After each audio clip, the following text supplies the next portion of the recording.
مرحبا أصدقائي، شلونكم؟ شلون صحتكم؟ اليوم راح نسوي طريقة عمل الدولمة العراقية لا غير. تعالوا شوف المواد اللي نخليها بالدولمة. طبعا هاي المواد اللي تتكون من عتها: البصل والكوسة احنا نسميه الشجر، والفلفل البارد والباذنجان والطماطة والسلق.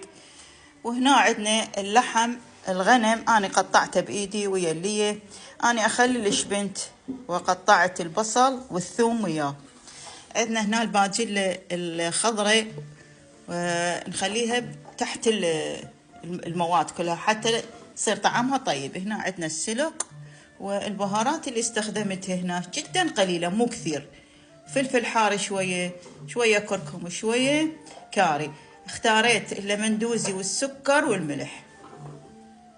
هنا عندنا زيت ومعجون الطماطم، وإن شاء الله نتوفق بتقديم هاي الوصفة إلها.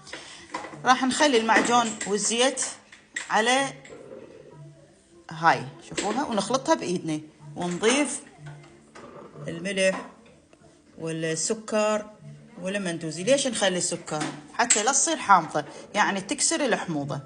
يلا تعالوا وياي نعمل طريقة الدولمة العراقية.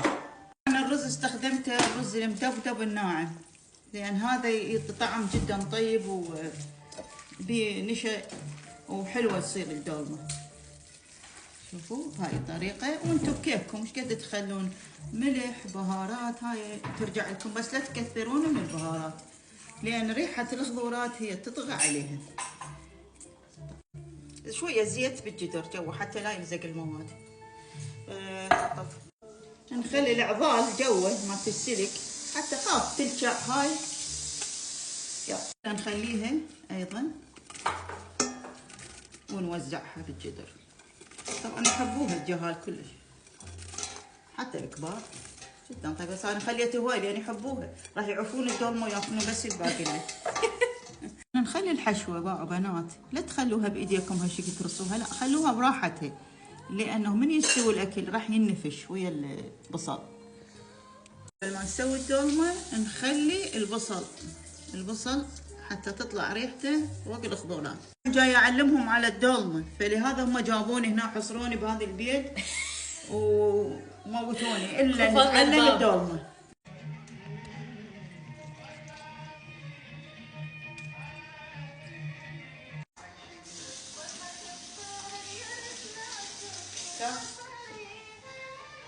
هسه الصوص مالتها يعني المرقة، نخلي معجون وملح وشوية لمندوزي والشكر ومي، بس لا تخلون هواي مي لأن الخضورات راح تذب المي، قليل خلوا.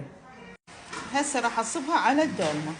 أول شي نار عالية، من تفور نصوها. شوفوا شباب، أنا أخلي ماعون لأن ما عندي هاي الحجر بالبيت اللي أخليها الفخارية، فدا تشوفون شلون أخلي هذا شيليها بالله ماما. أبقى لها شي بسيط. شوفوا المي جاي يخف وعلى راحتها تستوي. نصوها خلوها على راحتها، وإن شاء الله وقت التقديم أراويكم إياها. وهاي دولمتنا خلصت، حامضة حلوة ومايعة، وألف عافية.